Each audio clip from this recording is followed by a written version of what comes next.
Uncle Nathaniel. Peaceful greetings. Hi, y'all. Happy Sunday, happy Sunday.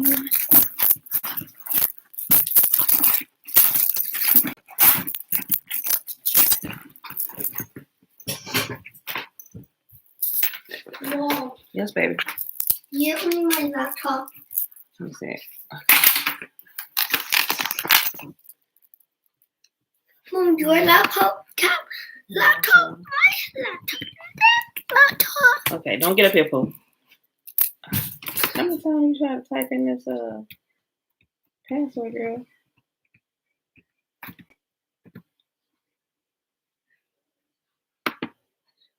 Okay, there you go. Okay. Thank you. You're welcome. All right, beautiful people. Shalom, Auntie. Blessings, Levine.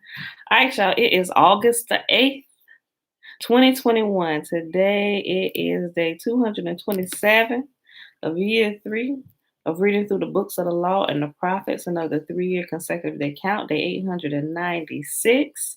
Today we are reading Ezekiel 7, 8, and 9. Then we're going to pick up where we left off at on Fossilized Customs on page 292. All right. 297. All right, y'all. So let's go ahead and do the Shema and get started here. All right. Minimize this. Scoop this. Bring up this. Y'all enjoying my weekend so far? Y'all getting some rest? I know some people had to work today. All right, y'all. Shema, remember, it's found in Deuteronomy chapter 6. Remember to read the full chapter, right? So you can get everything. I just pulled out the gist and the meat of everything. But I always tell y'all, read the whole chapter so you can see everything, right? All right.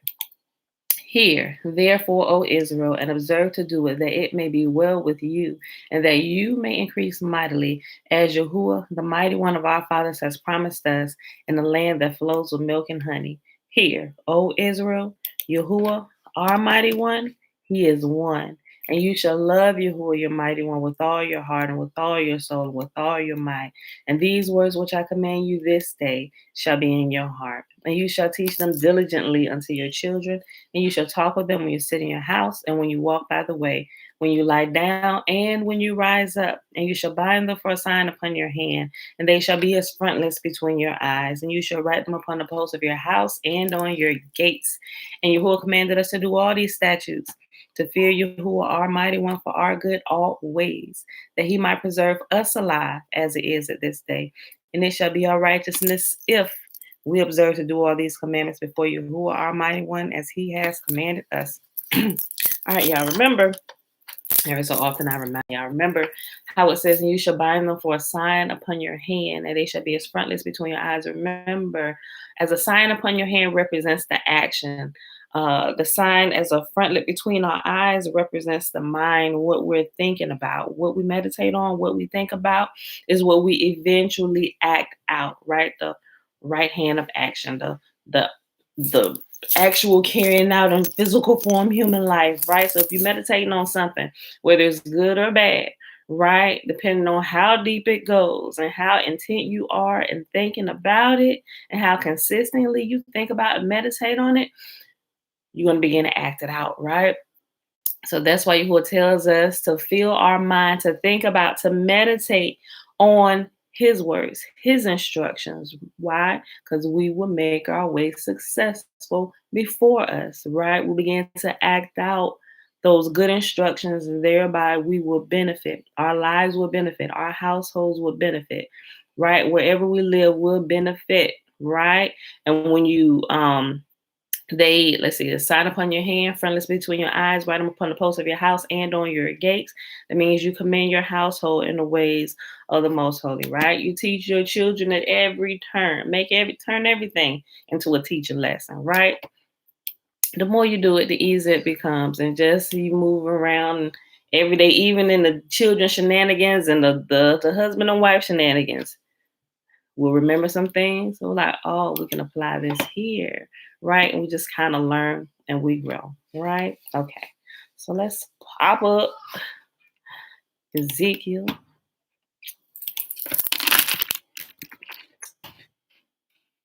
Chapter 7.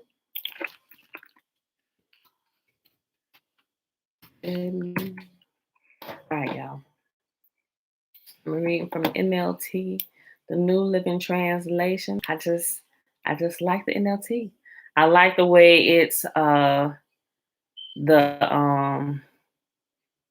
it's like modern day lingo for us. Tina Shalom says it's modern day lingo. I know some people, they be like, oh, you only use the KJV? Okay. The reason we did the first year, we read through using the KJV. Then the second year, we read through with the Sefer, which reads almost just like the KJV, except that it restores some of the names, right, in Hebrew. Well, it restores all the names in Hebrew, but it still essentially reads like the KJV. I use the KJV and I used to read the NIV a lot, but I've taken more of a liking to the New Living Translation because even in the New Living Translation, although there are still some things that I think are mistranslated, so to speak, it's a lot closer to the original meaning of how it should have been interpreted than the NIV and the KJV, right? And some people that's really just kind of getting into it and just reading over scriptures, sometimes they might be how I was when I first started, the thus thou arts, and they trip you up. And it just sometimes some people just can't make it through, right? I used to be like that. When I first started reading the Bible, I had a KJV, but I would just kind of like skim it, little girl. That's all we had, KJV, just kind of skimming through stuff, aside from the reference Bibles. But when I really started reading the Bible for real, like really, really taking it serious to heart, was when I joined the military, and I found myself to be away from everyone and everything that I love. Because right after I got out of boot camp, I was out doing workups in the Navy. I was out on my first med cruise, right? I'll never forget it. When I found out they stationed me to the Roosevelt, and I got out there. I was there about a month before we started workup. I think they had just got out the shipyards, right? So I missed their whole time of shore duty, getting right to work, doing the workups, out to sea and stuff. And then I found out we was about to go out for a med cruise. 6 months, I was sick. I had already had Elijah. I was like, yeah, I ain't doing this. I was calling my mama from the workup. While we was on the month workup. I remember calling her from the ship crying. I was like, about to send us out for 6 months. I don't know. Maybe I can get it because I got a sign-on bonus when I came in. I was like, maybe I can get them the sign-on bonus back. Me, 19 years old, still real, extremely dumb, right? I'm thinking I could just get them this little sign-on bonus back, and maybe they at least take back this 1 year. Because I signed up for 4, but they gave me a sign-on bonus if I extended it for a year. I'm like, oh, yes. But high school, you give me how much money? Just for an extra year? Yes, right? I'm not thinking, sis, you might go to war. Like, you joining the military. I was thinking, steady job, you can't fire me. I done already got pregnant and had a child, right? Because I had multiple, before I joined the military, I had multiple jobs, and it was just not cutting it. I moved out of my mama house, had my own apartment and stuff. Couldn't keep up my apartment. Called my, look, my rent was only $345 a month. I wish, right? Rent was $345 a month. I couldn't even keep that up. I was working like Paramount movie theaters. I had a child, I thought I was balling out, right? I was like, got my own place, got my own car, and I got a child. I'm grown. Let me go to Rent a Center, rent up all my furniture. I was renting stuff, my paychecks. I'm not thinking about none of this stuff, right? So I rented up all this apartment full of furniture. Got a 2-bedroom, son over there. I got my own bedroom so I can send whenever I want to. I was throwing parties on the weekends, like filling up the parties, like some high school friends filling up the bathtub with ice bags and liquor. I had one bought me a blender just for the parties for the weekend. They're blending up drinks. Got this bomb radio system. Living in an apartment down. I'm glad I was cool with all the people that kind of around me where I stayed at. Oh, y'all come in too. You know, it was all hood coming in, getting drinks. Oh, they're in the bathroom, in the bathtub. Lord, have mercy. That lasted, let's see, how long they let you get away without paying your rent. I think I had a good, let's see, first couple months I kind of pushed it real. I was late. I don't think I was ever on time paying my rent. I think they threatened to evict me at about the 6-month mark, right? So, and then here come Renaissance knocking on the door. And I'm thinking, why do they keep, I'm like, shoot, I gotta pay for this furniture, right? My little job wasn't cutting it. Everything. I started thinking about everything. Like, girl, what have you gotten yourself into? Did you like not calculate any of this stuff? Like I really had. And I'm just thinking, I'm free. Yes. I ain't got my sisters and I'm barging in my room all the time and stuff. Here I go back, ask my mama to help me pay rent and stuff. I'm like, oh my gosh, this is not gonna work. I was like, damn, you're supposed to be way smarter than this. What are you doing? Right. So finally got all that wrapped up. I finally let them come. I let them come get the furniture and stuff. But I held on to it because during all that time, that's why I had like this whole awakening. And I'm like, you know what? I got to do something I ain't going to get fired from. Something that's going to pay me more. And I'm like, you know what? I think I might join the military. I ain't think about war or nothing. I'm just thinking steady paycheck and benefits. They're going to help me get a place. I'm going to be able to keep it, steady everything, right? So I was like, you know what? I think I'm going to join the military. And I had only thought about it because my dad was a Marine. I'm like, oh. So I went down there. The Marines was right there waiting. They said, hey, I said, no. I said, my dad was a Marine. I am not coming to talk to y'all. I was actually going to talk to the Air Force, right? But they were out that day. They didn't have Army in that. No, they did. They had Army and the Air Force was out that day. And then I remember Petty Officer Perkins from the United States Navy sitting right in there. Come on in here, sister. Yeah, let me share with you what we got going on in here. And his bubbly attitude and stuff kind of drew me in. He was a joke stuff. So I was like, okay. I was like, I ain't come to talk to you, but you know when they'll be back. He said, we don't care about them. Come on in here. We better than them. We got our look, this is how he got me. He said, we the Navy. We got our own Air Force. I'm like, no, y'all don't. He said, yes, we do. He said, they just got Air Force. We got Air Force and we got ships, right? He said, and the Marines rock with us. I was like, oh, really? And so he pulled me in. He said, look, this. He kind of went through everything. He said, and you get to choose your own job. You get to choose what you want to do. I said, really? He said, you got to take a test, So I took the test. I was never really a good test taker. But then when he told me, I took my test and he was like, okay, well, according to your score, you qualify for some of these rates right here, the seaman rates, or you qualify as the airman, right? Yeah, I was like, oh, I was going to go to the Air Force. Let's choose the airman side, right? This was my whole thinking theology, right? Let's choose the airman side. I was like, okay. He said, well, you come in right here. I think I went in as an E3. E1 is the lowest. I went in as an E3 because my test was like a little bit higher than most. And I think I wasn't even real serious while taking it. I'm just like marking stuff off on the ASVAB. But I passed it. I should have really studied it so I would have went in at like another rate or something, but it is what it is. So he said, oh, yeah, well, here you're going as an airman E3. He said you're working like probably one of the flight divisions and stuff like that. He said, and you can kind of like the first couple of years, before you make rate, you're going to study for a test. Choose the test you want to or choose the rate you want to study for. And once you pass that test, they'll change your division. I was like, well, okay, So he said, but here in the air division, you will get the feel and see what all of these different departments. So I'm like, okay, But anyway, long story short, that's how I got into the military. So I was actually able to hold on to my apartment. I think it was maybe like, I want to say almost a month before I had to actually leave. I was trying to hold on to everything because I was going to have to go back to my mama's house. Not that that was a problem, but, I had already moved out, sisters had taken over the room that was mine, so I'd probably be couch bound until I'm about to roll out, right?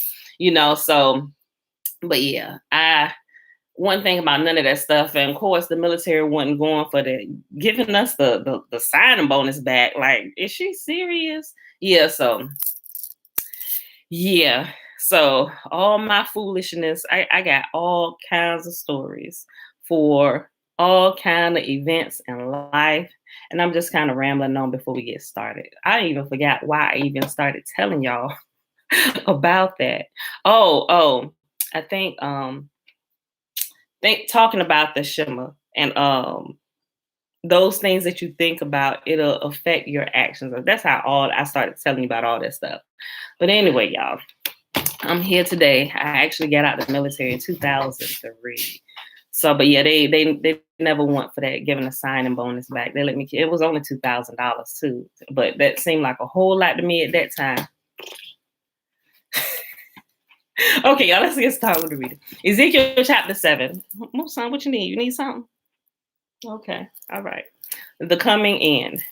Then this message came to me from Yahuwah. Son of man, this is what the sovereign Lord says to Israel. The end is here. Wherever you look, east, west, north, or south, your land is finished. No hope remains, for I will unleash my anger against you. I will call you to account for all your detestable sins. I will turn my eyes away and show no pity. I will repay you for all your detestable sins. Then you will know that I am Yahuwah. This is what the sovereign Lord says. Disaster after disaster is coming your way. The end has come. It has finally arrived. Your final doom is waiting. O people of Israel, the day of your destruction is dawning. The time has come. The day of trouble is near. Shouts of anguish will be heard on the mountains, no, not shouts of joy. Soon I will pour out my fury on you and unleash my anger against you. I will call you to account for all your detestable sins. I will turn my eyes away and show no pity. I will repay you for all your detestable sins. Then you will know that it is I, Yahuwah, who is striking the blow. The day of judgment is here. Your destruction awaits. The people's wickedness and pride have blossomed to full flower. Their violence has grown into a rod that will beat them for their wickedness. None of these proud and wicked people will survive. All their wealth and prestige will be swept away. Yes, the time has come. The day is here. Buyers should not rejoice over bargains, nor sellers grieve over losses, for all of them will fall under my terrible anger. Even if the merchants survive, they will never return to their businesses. For what Yahuwah has said applies to everyone. It will not be changed. Not one person whose life is twisted by sin will ever recover. The desolation of Israel. The trumpet calls Israel's army to mobilize, but no one listens. For my fury is against them all. There is war outside the city and disease and famine within. Those without the city walls will be killed by enemy swords. Those inside the city will die of famine and disease. The survivors who escape to the mountains will moan like doves, weeping for their sins. Their hands will hang limp. Their knees will be weak as water. They will dress themselves in burlap. Horror and shame will cover them. They will shave their heads in sorrow and remorse. They will throw their money in the streets, tossing it out like worthless trash. Their silver and gold won't save them on that day of Yahuwah. Their gold and silver won't save them on that day of Yahuwah's anger. It will neither satisfy nor feed them, for their greed can only trip them up. They were proud of their beautiful jewelry and used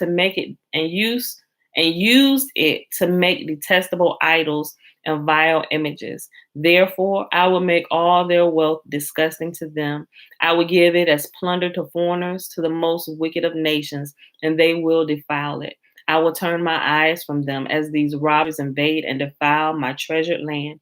Prepare chains for my people, for the land is bloodied by terrible crimes. Jerusalem is filled with violence. I will bring the most ruthless of nations to occupy their homes. I will break down their proud fortresses and defile their sanctuaries. Terror and trembling will overcome my people. They will look for peace, but not find it. Calamity will follow. Rumor will follow rumor. They will look in vain for a vision from the prophets. They will receive no teaching from the priests and no counsel from the leaders. The king and the prince will stand helpless, weeping in despair, and the people's hands will tremble with fear. I will bring on them the evil they have done to others, and they will receive the punishment they so richly deserve. Then they will know that I am Yahuwah. Second chapter, Ezekiel chapter 8. Tony, shalom. You've been here for a few minutes. I just forgot to say hello to you, brother. Idolatry in the temple. Then on September 17th, during the 6th year of King Jehoiachin's captivity, while the leaders of Judah were in my home, Yahuwah took hold of me. I saw a figure that appeared to be a man. From what appeared to be his waist down, he looked like a burning flame. From the waist up, he looked like gleaming amber. He reached out what seemed to be a hand and took me by the hair. Then the Spirit lifted me up into the sky and transported me to Jerusalem in a vision from Yahuwah. I was taken to the north gate of the inner courtyard of the temple, where there is a large idol that has made Yahuwah very jealous. Suddenly, the glory of the God of Israel was there, just as I had seen it before in the valley. Then Yahuwah said to me, Son of man, look toward the north. So I looked, and there to the north, beside the entrance to the gate near the altar, stood the idol that made Yahuwah so jealous. Son of man, he said, do you see what they are doing? Do you see the detestable sins the people of Israel are committing to drive me from my temple? But come, and you will see even more detestable sins than these. Then he brought me to the door of the temple courtyard, where I could see a hole in the wall. He said to me, Now, son of man, dig into the wall. So I dug into the wall and found a hidden doorway. Go in, he said, and see the wicked and detestable sins they are committing in there. So I went in and saw the walls covered with engravings of all kinds of crawling animals and detestable creatures. I also saw the various idols worshipped by the people of Israel. 70 leaders of Israel were standing there with Jezaniah, son of Shaphan, in the center. Each of them held an incense burner from which a cloud of incense rose above their heads. Then Yahuwah said to me, Son of man, have you seen what the leaders of Israel are doing with their idols in dark rooms? They are saying, Yahuwah doesn't see us. He has deserted our land. Then Yahuwah added, Come, and I will show you even more detestable sins than these. He brought me to the north gate of Yahuwah's temple, and some women were sitting there weeping for the god Tammuz. Have you seen this? He asked me. But I will show you even more detestable sins than these. And do you realize, clearly y'all know by now, y'all been here for a while, as we've been going over this from the beginning. They are who they're weeping for in the church. This is exactly everything what they're doing in church. This is the same thing. They are weeping. They weeping over baby Jesus? No, my G. They weeping over Tammuz, my G. Hold on. Verse 14, he brought me to the north gate of Yahuwah's temple, and some women were sitting there, weeping for the god Tammuz. Have you seen this? He asked. But I will show you even more detestable sins than these. Then he brought me into the inner courtyard of Yahuwah's temple. At the entrance to the sanctuary, between the entry room and the bronze altar, there were about 25 men with their backs to the sanctuary of Yahuwah. They were facing east, bowing low to the ground, worshiping the sun. Have you seen this, son of man? He asked. Is it nothing to the people of Judah that they commit these detestable sins, leading the whole nation into violence, thumbing their noses at me and provoking my anger? Therefore, I will respond in fury. I will neither pity nor spare them, and though they cry for mercy, I will not listen. Clearly, we still know people who be facing the east, bowing to the sun, my G. We know who be doing that. Some of our people that's been led astray, been doing that. Right along with the people that be doing that. Ezekiel chapter 9, last chapter for today. The slaughter of idolaters. Then Yahuwah thundered, bring on the men appointed to punish the city. Tell them to bring their weapons with them. 6 men soon appeared from the upper gate that faces north, each carrying a deadly weapon in his hand. With them was a man dressed in linen who carried a writer's case at his side. They all went into the temple courtyard and stood beside the bronze altar. Whenever y'all see that man in linen show up, y'all better know y'all being recorded, my G. Very, very detailed notes are being taken by this man dressed in linen. 6 men soon appeared from the upper gate that faces north, each carrying a deadly weapon in his hand. With them was a man dressed in linen who carried a writer's case at his side. They all went into the temple courtyard and stood beside the bronze altar. Then the glory of Yahuwah rose up from between the cherubim where it had rested and moved to the entrance of the temple.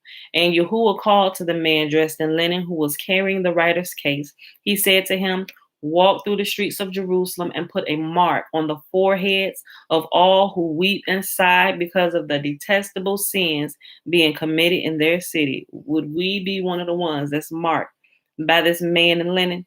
Would we get that mark? Like, yeah, I'm one of the ones that's going ahead and put Yahuwah's mark on you.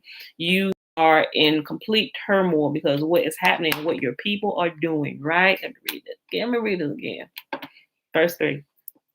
Then the glory of Yahuwah, the God of Israel, rose up from between the cherubim where it had rested and moved to the entrance of the temple. And Yahuwah called to the man dressed in linen who was carrying the writer's case. He said to him, walk through the streets of Jerusalem and put a mark on the foreheads of all who weep and sigh because of the detestable sins being committed in their city. Then I heard Yahuwah say to the other man, follow him through the city and kill everyone whose forehead is not marked. Show no mercy, have no pity, kill them all, young and old, girls and women and little children, but do not touch anyone with a mark. Begin right here at the temple. So they began killing the 70 leaders. Remember that? Where you see in the New Testament, Shalom, Mom. Remember where it says judgment begins at my house? Where y'all think they got that from? They got that from y'all. All the way back here, right? He said, first off, go mark my people, the ones who are actually keeping to the commands and who are completely torn because of all the sins and all their brethren and sistren who are not keeping to it and defiling this land. He said, go mark them, set them aside for me, right? And all the men in black, follow the man in white linen. After he marked all my people, you slaughter everybody else, right? He said, start at my house, right? My house would probably be full to all my people, all my children, right? He said, those who keep my commands, those are the ones who really belong to me. Everybody else, have no mercy, show no pity, young and old, boy and girl, kill them all. Just don't touch the ones with my mark on them, right? Woo! Let me read it again, verse 5.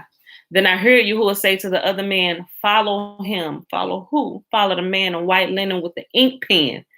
Then I heard Yahuwah say to the other man, follow him through the city and kill everyone whose forehead is not marked. Show no mercy, have no pity, kill them all, old and young, girls and women and little children, but do not touch anyone with a mark.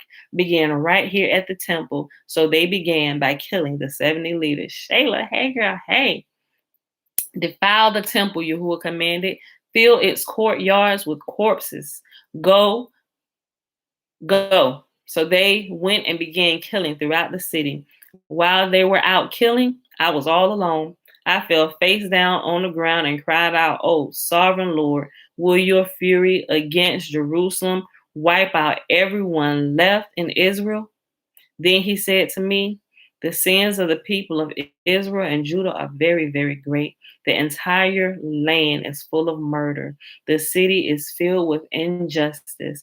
They are saying Yahuwah doesn't see it. Yahuwah has abandoned the land. So I will not spare them or have pity on any of them. I will fully repay them for all they have done. Then the man in linen clothing who carried the writer's case reported back and said, I have done as you have commanded. And that is what we pause for today, right? Y'all see him show up in y'all dreams. Y'all better get it together. Oh, shoot. I hope you coming to mark me. Yeah, I ain't playing with y'all. He ain't playing with none of us. All right, y'all.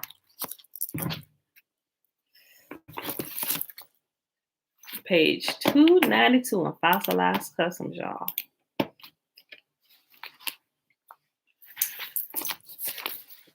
Okay, we was talking about the Nicolaitans and Nicolaitans. Okay, so this is going through today. Oh, this one break down some translations and transliterations with the Strong's numbers. Okay, y'all. Okay, so this is still, although it went into the Nicolaitans and the Strongholds, it's still talking about like Yahuwah's name, right? But he didn't like sidestep. He's tying in what the Nicolaitans and their strongholds or their lording over the people actually did to them, and how Yahuwah's name was taken to ruin, right? Or they began to take it in vain by not speaking it at all. So it's just going into more details on how that process actually happened and the mental strongholds and stuff. All right. All right. So it's looked like it's giving more definitions and translations. Okay. So, all right, y'all, stick with me today. I'm sorry. Page 292, we're at the middle of the page, and it's primary Nicolaitan doctrine or apostolic succession, right? Okay. The truth is, Yahuwah has no headquarters on earth at this time. There is no succession, kingdom, or government that can be seen, no line of apostolic authority. There's a huge apostasy going on, though.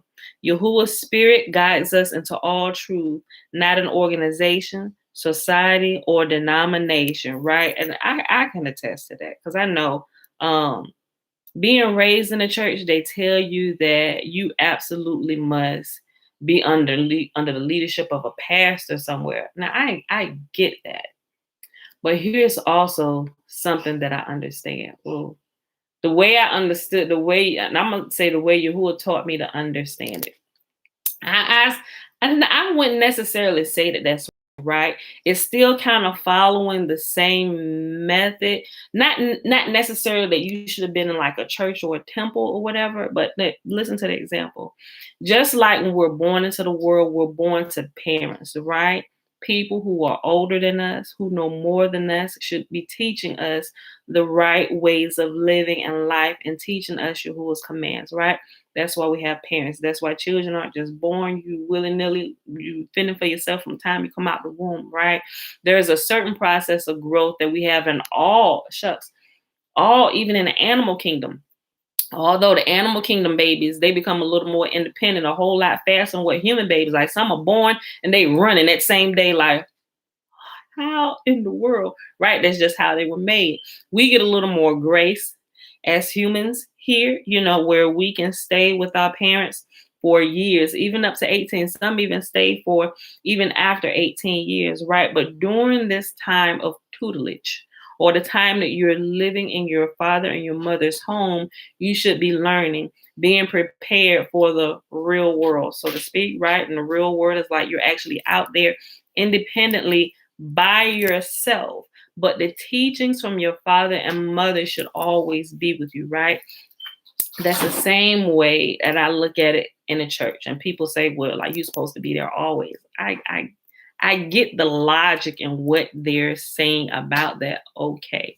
But there comes a point where you don't need to be in mom and dad's house anymore. You can go back for wisdom, and I'm gonna come stay the weekend with you. Yes, baby. I wake up first. Yes, you did. But there's a time where you have to grow and get from out of their house, right? And you begin to transverse the world by yourself, right? And it's another level of growth that happens. But if you're always living with dad and mom, or would depend on how you grew up, it's like you never become independent.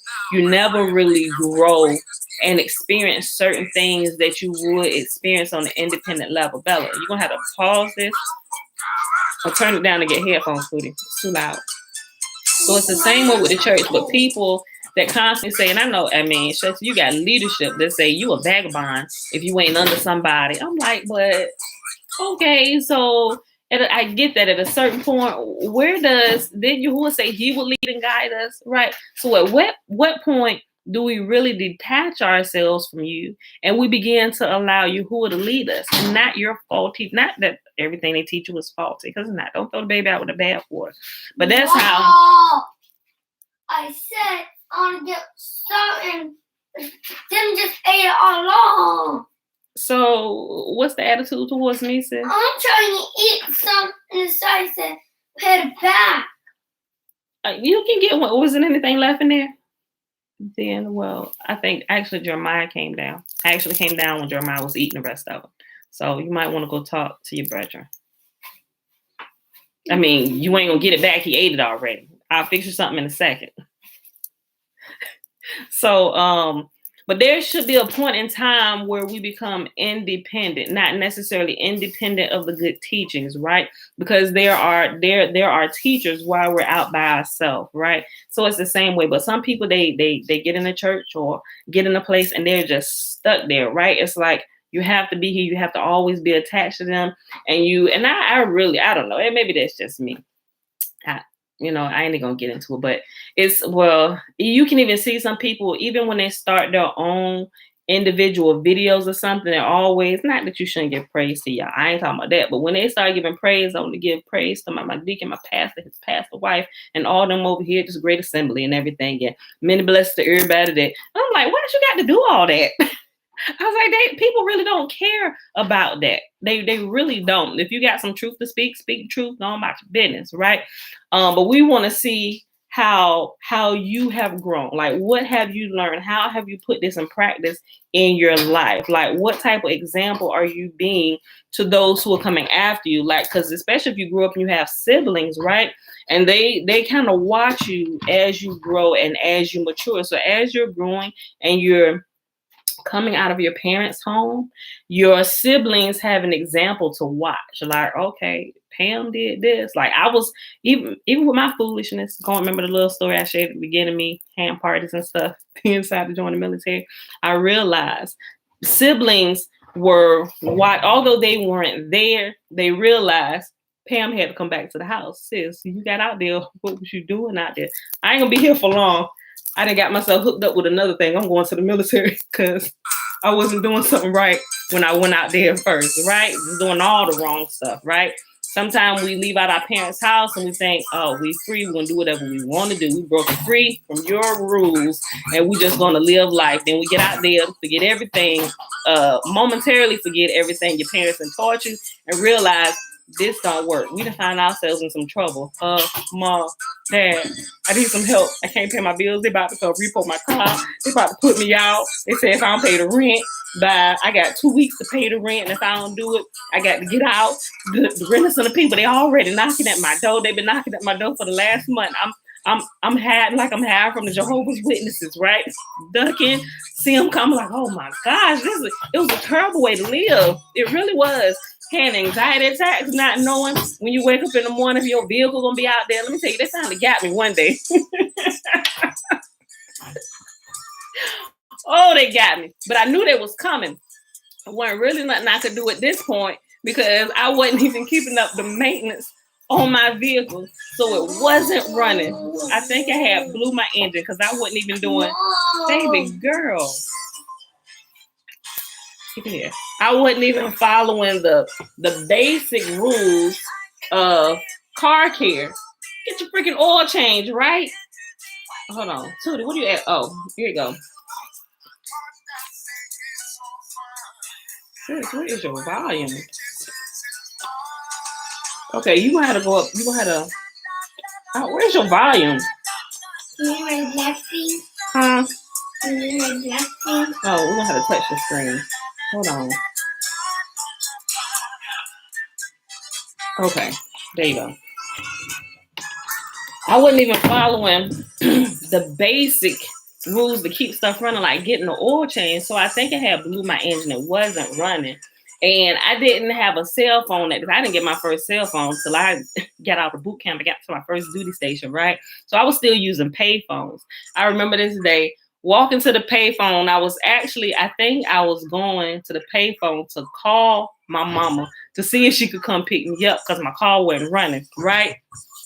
I was walking to the pay phone. I got my car from one of the little third party car places, and I knew what their repo vehicle looked like, right?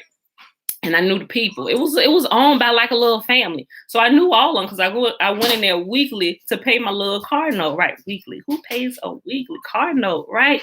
Boy, I tell you, weekly going in there, giving them my little $50. Here they come, riding through the neighborhood, and I seen them. I'm like, oh shoot, I didn't jump behind a tree. I'm like, oh, surely they're coming to get my car. I was like, oh well, they ain't running anyway. So I stood over there at the payphone and I stayed over there because it was only one way into my neighborhood, and I wasn't going back until I seen them go out. So I called my mama and I kind of stayed over there by the payphone. And when I seen them coming back about 10 minutes later, I'm like, having a little booth, and I'm like,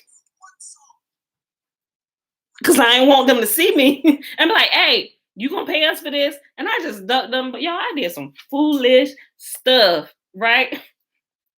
So they took the car away. That was the last I seen of that car. I wasn't going to get it anyway because I had already driven it into the ground, right? So it was absolutely crazy. So hold on. And look, y'all, I forgot why I was telling y'all this again. Hold on. And there was a reason why I brought that up. Darn it, I was trying to tie it into something, y'all. Hold on. I'm gonna have to start making my little self notes. So I be saying so many stories sometimes, and I go back and watch my videos. I'm like, damn, I started telling the story and didn't even finish, and nobody said anything. I probably told so many, trying to tie all of them together, and then I forgot about one. I was like, oh, that was my whole point of saying all that. So sometimes I go back and watch the video and I see that I'm doing it. But I'm gonna have to start making myself little notes, y'all. But when you, that's why. Tell you about Yahuwah leading us as the teacher within. So when we leave out of our parents' house, it's kind of like the same thing being in the church. If you need it, okay, right? Get the teaching, but you should be growing. You shouldn't be stuck in one place for all your life, because at a certain point, there's a frustration that's going to set in. It's like it will be the same as if you go into first grade and you never accelerating levels, right? Now, everybody can tell your tail is overgrown. Why is you sitting here first grade? Where you supposed to be? You supposed to be in fifth grade? Why are you sitting here? Oh, you help? Are you helping today? Right? At a certain point, everybody's going to begin to see that something is wrong, right? And you can see that in a lot of churches. People, overgrown tails, is sitting there still drinking milk from the teat when they should be eating meat, right? And it's crazy. So you kind of see that process while growing up through your parents' house, right? So get what you're supposed to get while you're there, and then the teachings that you have learned, all the good information, all the instruction, those should be your inward guides, your inward the voices of your mom and your dad that kind of keep you on track while you're out by yourself, right? And so that's where Yahuwah actually begins to take over, right? It's like your parents prepare you, and they give you all these basic teachings, getting you ready for daddy, right? Just like moms have the job of nurturing the children, right? Bringing them up, boys and girls. Like, you getting most of your teaching from your mom. Yeah, dad is there with some things, but most of the time, until they get out of that adolescent type, or that really needy, clingy type, I would say even like preteens, you're really attached to mom, right? Then you get like a little independence and you begin to grow. And then when it's time to grow, as you get a little older, now dad, you hearing dad a little bit more. All right, boy, get it together. Get out there, get this. I don't want to hear, nope, I don't want to hear it.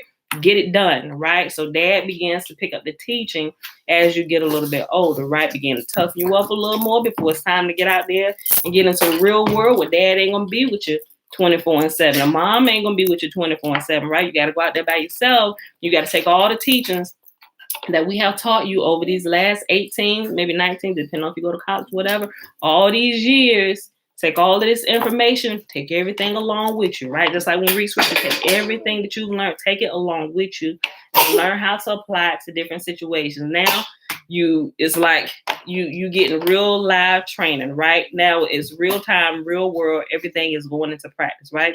Some of us fail that test when we first get out there, hence which is why I brought the story back up. Yeah, so we failed at test. You get out there, oh shoot, ain't paying my bills. They teach you how to do this, keep track of your stuff. You got a checkbook, keep track of your money. This. Otherwise, you wonder where all your money been gone, right? You ain't be able to pay your bills. So being in the church is like the same. It's literally like the same thing. And prayerfully, hopefully, you're in a place that really teaches you truth. Yes. It's died. Chargers right there, sis. Boom. I had it ready for you because I knew you didn't plug it up last night. Right there. Get it. Plug it in. So it's literally the same way, right? So, but when you see it, especially overgrown old people, and it's like what? When you're no longer learning, it becomes a source of frustration, right? And it's really not anybody else's fault, right? You just decided not to grow. You just want to linger around. Now you're this big overgrown tail child sitting in these tiny elementary school seats, and you're supposed to be going, but you refuse to move. You refuse to grow. You want to stay in first grade when you clearly should be in fifth, right? What's going on? Like, now it's time to check you out. Is there some mental issue? Is there something you're not understanding? What has stunted your growth? Are you just refusing to grow, right? Same way. The church kind of like being under pastors and leadership and stuff. And I started with saying that someone will tell you you have to be there, that you're out of order if you don't always have a head over you. I mean, I get what they're saying. I ain't saying be a vagabond and stuff. And a lot of people kind of get that twisted too, especially when you're married. They think, oh, your husband don't count and your past is your head. That is the some of the most foolishness I've ever heard in my life. Yes, baby. You got to plug it into the top. And if you're ever in a place where your leadership is trying to tell you to go against the authority of your husband, you better get out of that place as fast as you can, because before long, you're going to see that there is going to be strife in your home. And the pastor, if he's a vagabond, first of all, he'll tell you that you're going against Yah and all this, and I'm the prophet in your life and all this dumb crap. Y'all had better get out of there and save your family, because I can guarantee you there's going to be strife many days in your home while you're sitting under that person and that erroneous teaching, right? Another man, especially when you're married, no other man's information trumps the information that comes from your husband, right? Your husband said, babe, we ain't going to this church. Let's roll. You better pack it up. Let's roll, right? Or you got some problems. You're going to have some major problems. And I see that, unfortunately, that happens a lot in the church and in this whole Hebrew root movement, because you're more red. And I was like, boy, y'all better learn. Sooner or later, y'all gonna learn. Because when y'all out there by yourself, who gonna help you? Who gonna help you pay your bills, right?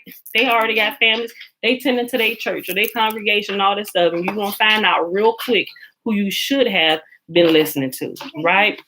Don't let anybody come in and separate your union between husband and a wife. It's the most disgusting thing, right? And I shared with y'all before, y'all definitely shouldn't, especially women. I'm telling you from a woman's point of view, in my experience, don't take foolish advice from other women.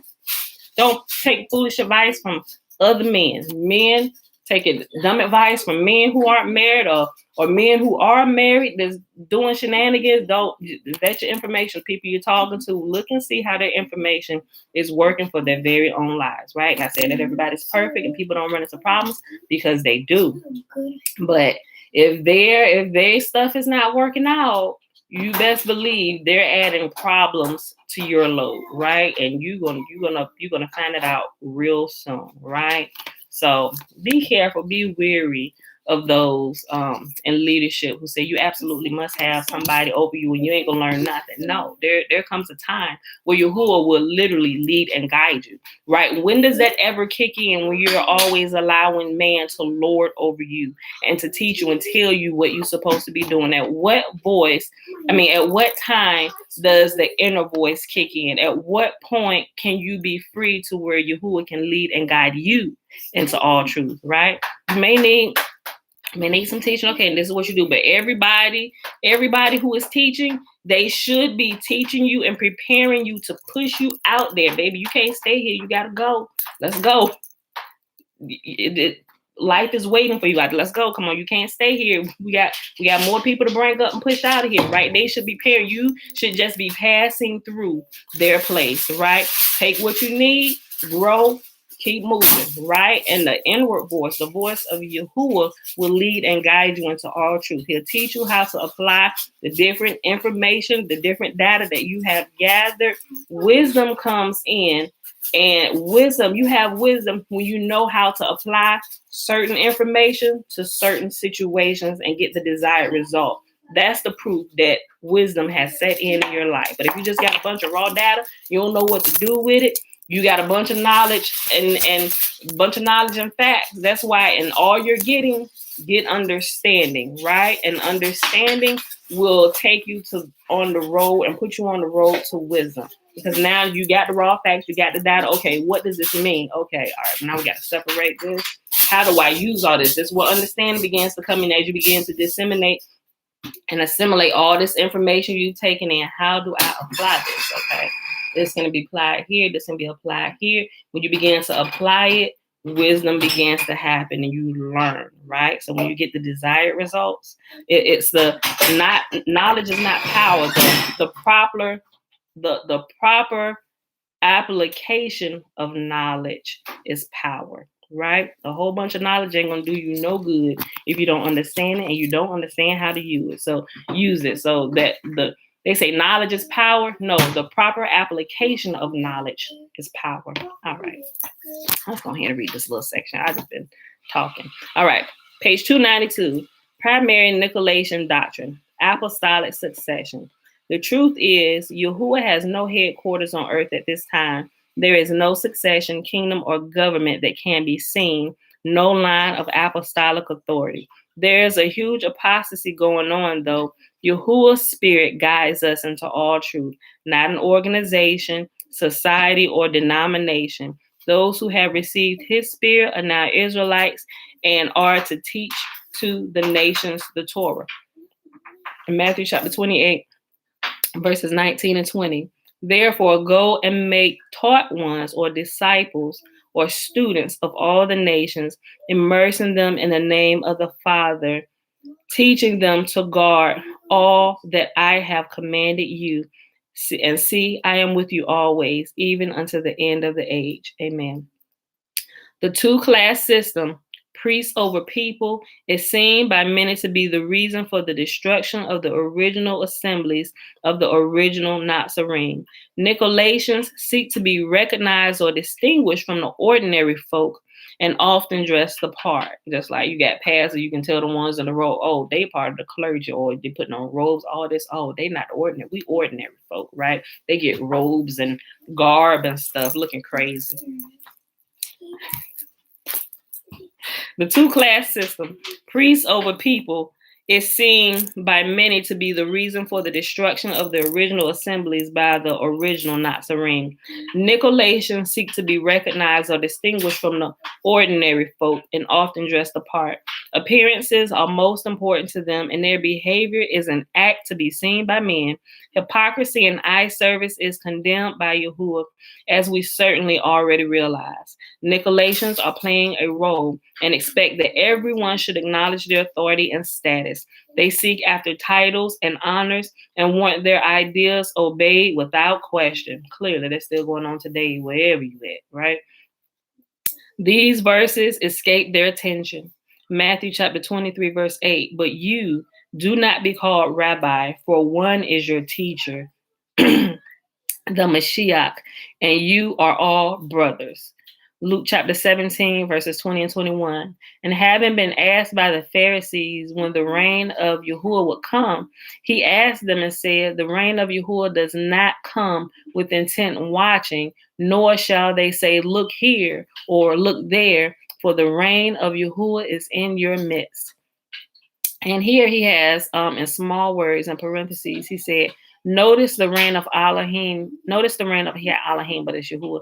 Notice the reign of Yahuwah here is what will wipe out the reign of Babel, the beast, right? Matthew chapter 12, verse 25. And Yahushua knew their thoughts and said to them, every reign divided against itself is laid waste, and every city or house divided against itself shall not stand. In Matthew chapter 18, verse 1, the Talmudim, or the students, pondered the question of who was the greatest among them. In Matthew chapter 20, verse 21, the mother of the sons of Zebedee requested that they be seated on his right hand and left, that they be seated on his right and left of the reign. The Talmudim of Yahushua wanted to know which of them would be in charge after he departed.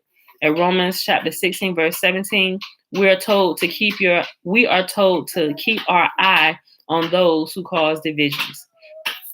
The next section. Bella, chill. Nicolaitans use mental strongholds to control people's beliefs and thoughts.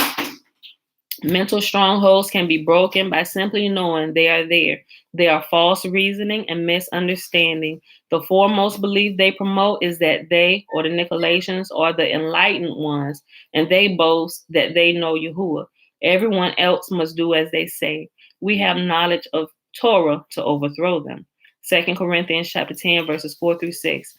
For the weapons we fight with are not fleshly, but mighty in Yahuwah for overthrowing strongholds, overthrowing reasonings, and every high matter that exalts itself against the knowledge of Yahuwah, taking captivity every thought to make it obedient to Yahuwah, and being ready to punish all disobedience when your disobedience, be ready to punish all disobedience when your obedience is complete. Luke chapter 14 teaches us to take the last place. Two key words used at 2 Corinthians chapter 10, verses 4 through 6. Strongholds. In the Greek, it's the Greek number G3794. Okay, so if you're ever using a Hebrew Greek study Bible, you'll know the word is Hebrew. If the number starts with an H, you'll know it's Greek if it starts with a G. So this stronghold in Greek is otroroma, and it's Greek number 3794. And it means argument, concept, thought. Literally, it means a castle, stronghold, or fortress. Figuratively, it means anything on which one relies, such as the arguments and reasonings by which a dispute endeavors to fortify his opinion and defend it against his opponent. A mindset or viewpoint is a stronghold and may be true or false. If false, it needs to be overthrown with truth. A really good example is what we did, and I hate to bring it up, but it's a really good example, right? So the video that I did recently, in response to Truth Unveiled video, where he was talking about the homosexuality, he has a stronghold going on, and now his reasoning in scriptures is getting all jumbled up, right? And it's not lining up, and he's misinterpreting things. The only way you can overthrow that is with truth, right? So instead of doing the video out of my feelings, because I understand that the only way you can break this up is if you can get somebody to listen to truth and realize, wait a minute, I'm missing something, and have them going and checking themselves. That's the only way falsities and strongholds can be broken. They can only be overthrown with the truth, right? So that's why I took the time and actually kind of went through it, pointing out stuff, right? Letting scripture interpret scripture, making sure you're going through every single word if need be, just to make sure you're not getting jumbled up, right? Okay, I'll read this again. Let me just read this again. Stronghold. In the Greek, it's called otroroma. I may have pronounced it wrong. It's OCHUROMA, and it's the Greek Strong's number G3794. And it's an argument, concept, or thought. Literally, it means a castle, a stronghold, or fortress. Figuratively, it means anything on which one relies, such as the arguments and reasonings by which a dispute endeavors to fortify his opinion and defend it against his opponent. A mindset or a viewpoint is a stronghold and may be true or false. If false, it needs to be overthrown by truth. Always remember that, y'all. Imaginations. The Greek word is logimos or logimos. It's spelled Logismos. The Greek's Strong's number is G3053. And it means reasoning, imagination, or computation. And he has Matthew chapter 23, verse 12. And whoever exalts himself shall be humbled, and whoever humbles himself shall be exalted. When someone hears you tell them the truth and their eyes glaze over because their stronghold has them firmly bound, they might as well say, my mind is made up. Don't confuse me with the facts, right? And some people do that. It's disheartening and it's heartbreaking, right? Because you can tell when people do that, you can tell that they are, some people, I thought that they were at a point where they could hear the truth one time and it'll snap them away. Yes, I see it. But some people, when they get to this point and it's like, leave me alone with all of that, it's like, man, you're like deeper than our original.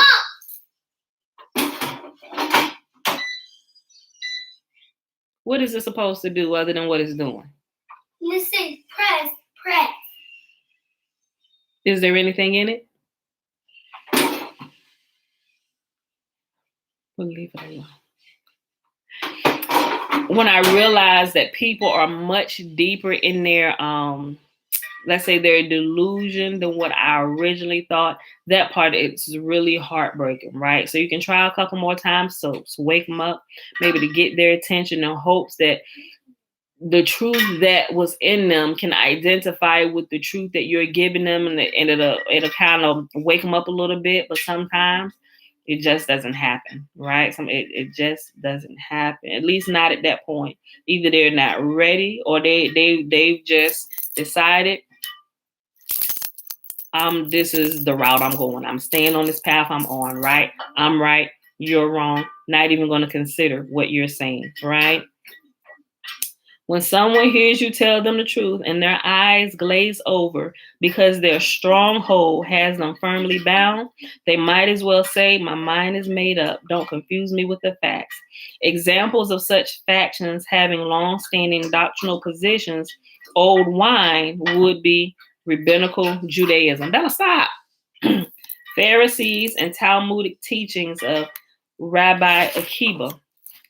Mormons. Okay, so it's listing a lot of these things that people get caught up into. That's kind of like strongholds. They are literally strongholds, and we know it, especially if we come out of it, right? So you got some of the rabbinical Judaism, because they have Torah, but they use the Talmud. They very rarely read out of Torah, but they full on with Talmud, right? And it's all kinds of craziness in the Talmud, right?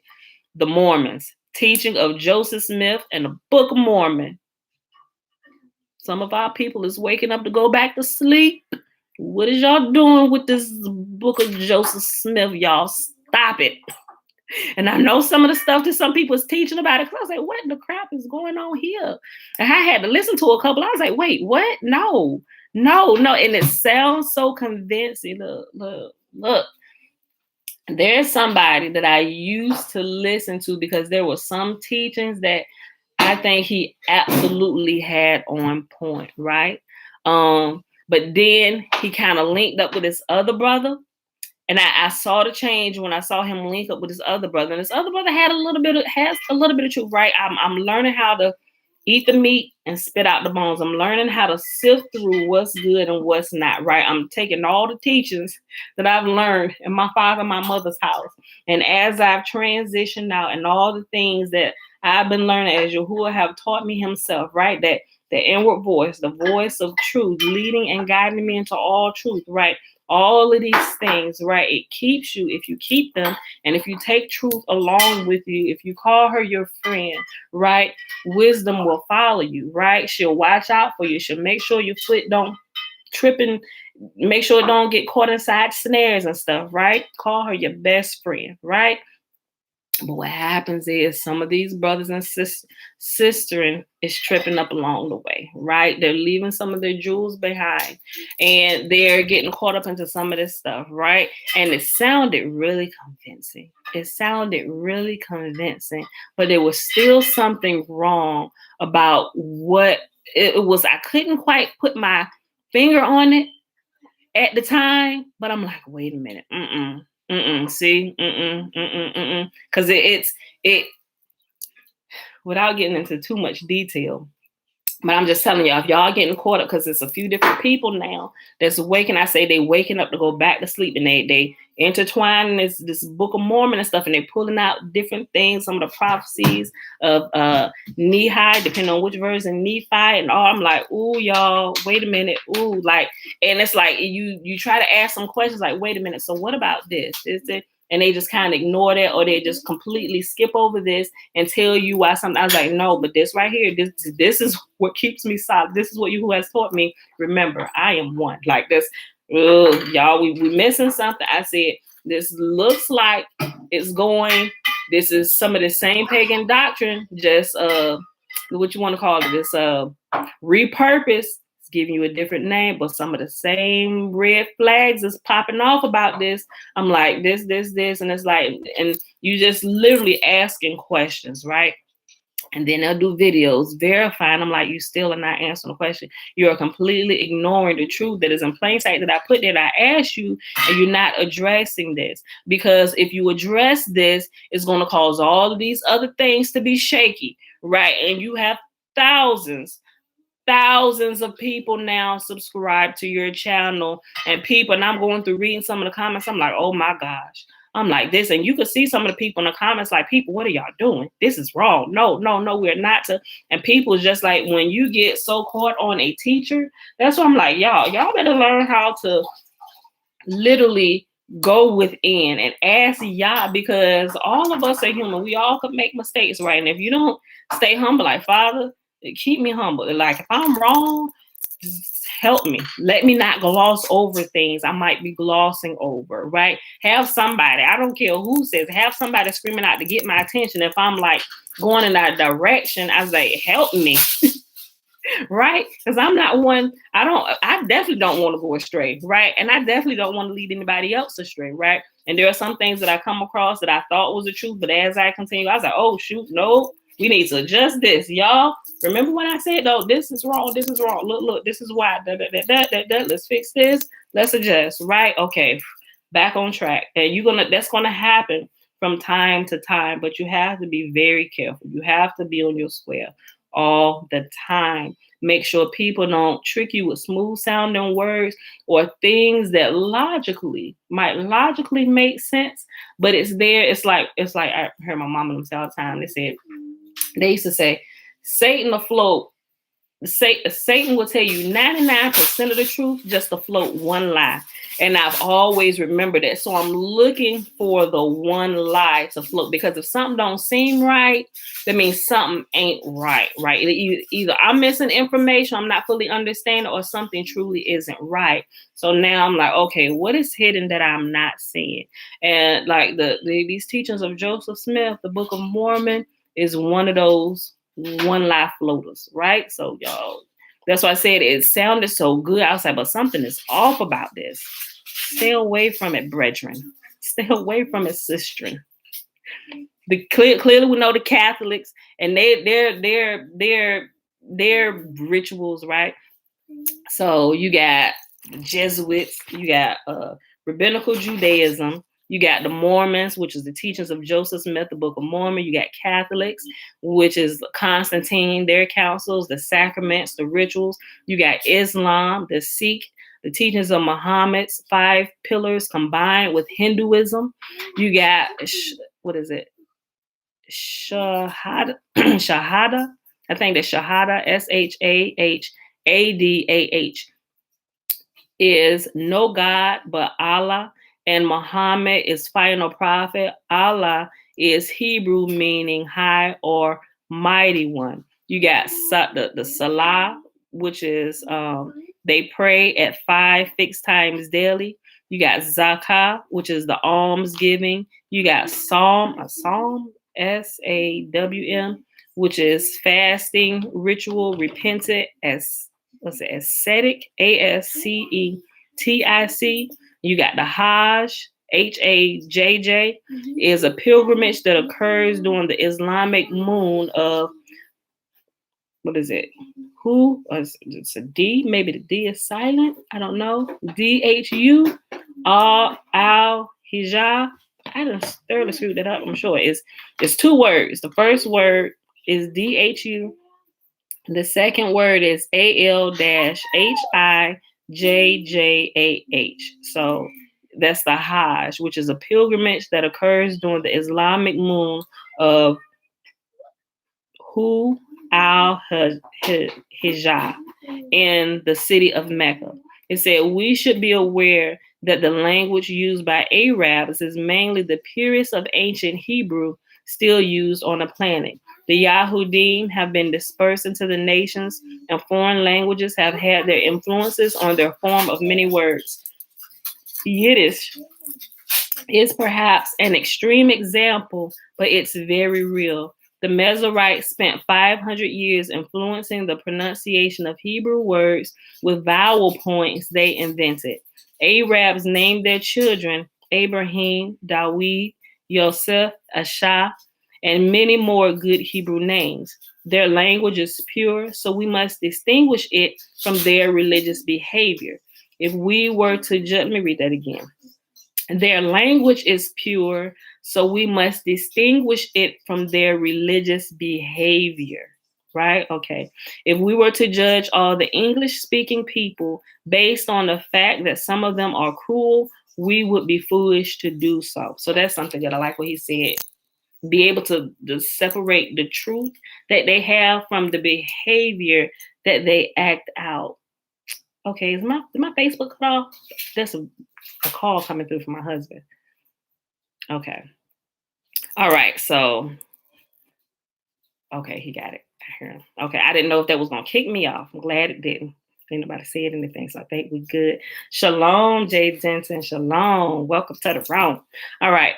So, the next one is going into, remember, we're still talking about, excuse me. It's still talking about the teachings of the Nicolaitans and the different groups and the mental strongholds that they use over the different people. So we're naming out some of those groups, right?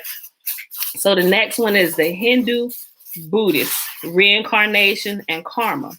The ultimate objective is to escape the wheel of life and reach nirvana or oblivion. And he said the lake of fire will do exactly what they all hope for. So now, with a lot of these, I have done some research into all of these. And also what I found out, there is, and here's one that I think some people kind of mix up, like with the Hindu Buddhist stuff. These is, well, with all of them. Every place, everywhere you go, they will have some truth, right?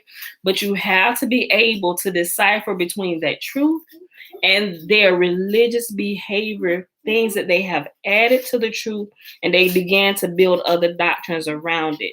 And I think the Hindu or the Buddhist faith or whatever is like that, and I can see a lot of it, right? When I start looking into some of that stuff, they will teach you about some natural occurring things that happen in life with the body, right? But people are kind of, we talked about this in a couple different videos. I think the video where I labeled it, I think the chakras or something like that, and I put the colors. I think that's the video that I talked about it a little more into detail. What I found out when looking into some of this stuff, because guys, I want to make sure, like, the way I research, I don't just like stay stuck on one thing. I want to make sure I have full, complete information, right? So I like to see what I'm up against. It's kind of, I don't know, I kind of learned that from the military a little bit, right? Where you study your enemy.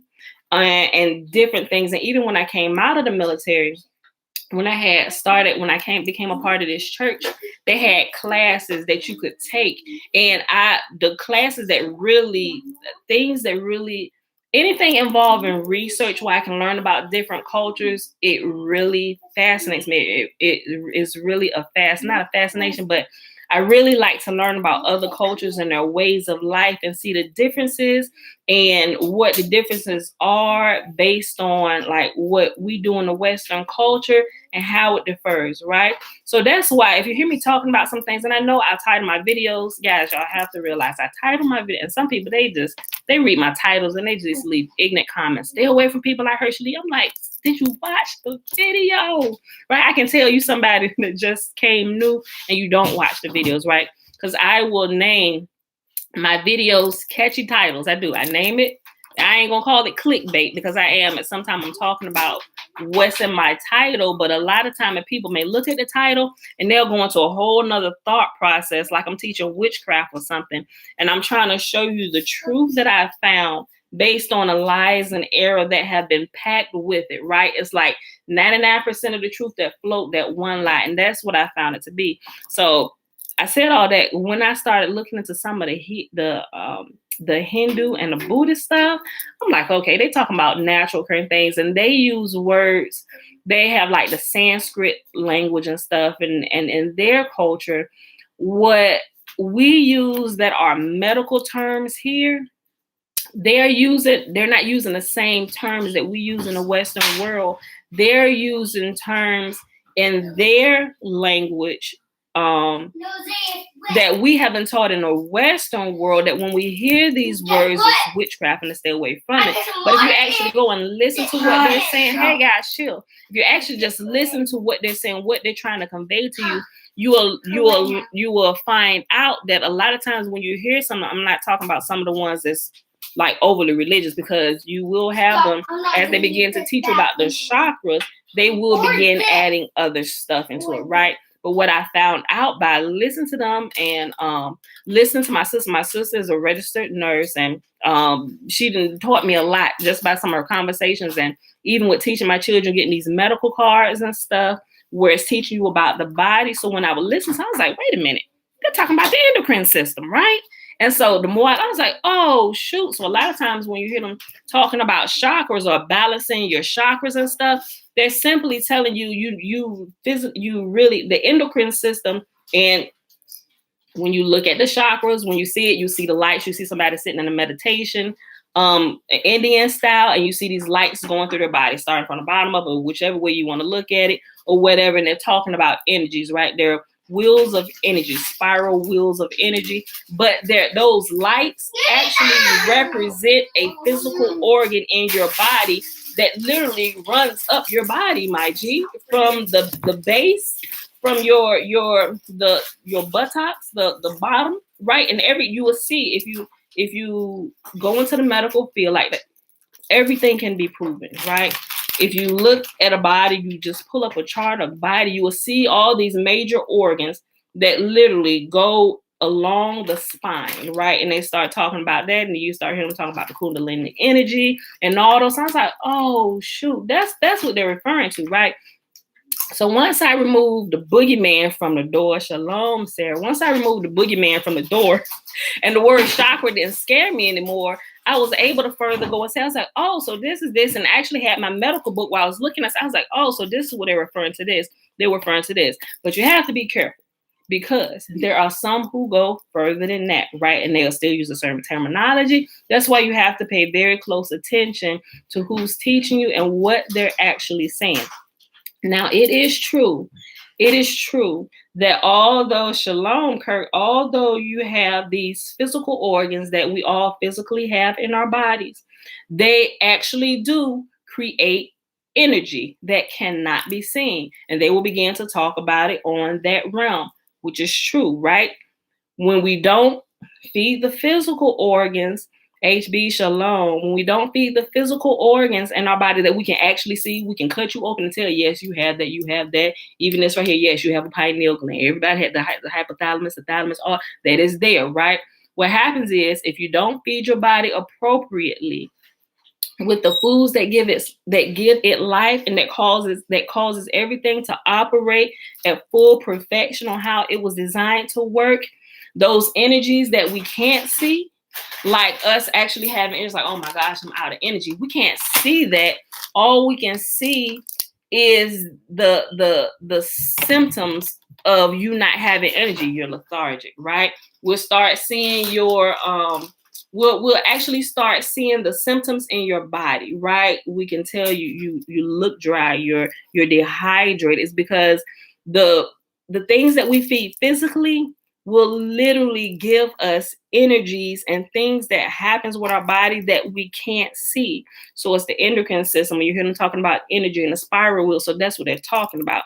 So when you hear it in medical form, that it really is happening. And a lot of them are really just teaching you that, right? But some people get thrown off if you don't understand medical terminology and understand that they're literally talking about the same thing, but we call it, in the Western world, we call it something different. We're going to call it by some medical terms, the endocrine system, and this and this and this and all of this. But if you're coming right out the church, oh, it's witchcraft. And I got people, oh, she in the room. Like, you just didn't watch the video, did you?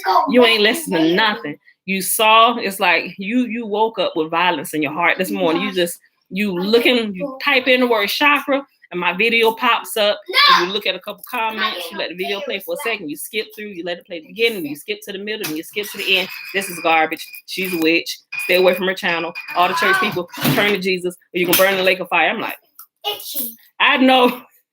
Anytime I get those comments, I know people have not watched the video at all, right? And I just kind of sit and laugh. I'm like, geez. I'm like, man, we got to be better. Sometimes I will engage them. I was like, sis, did you watch the video? I said, because I can tell by your comment, you ain't watching that every second of my video. I said, it would behoove you to watch videos before you start leaving comments, right? And she did. She left a couple different comments. I'm like, I know. And she like left them like almost back to back. And lately my videos been like hour and a half. So for you to leave me a comment at 11:42 on this video, then go over here at 11:45 and you done left a comment, this video is an hour too. Where did you watch that video? In this time span, 11:42, you left a comment. Then 11:45 on a different video, you left a comment.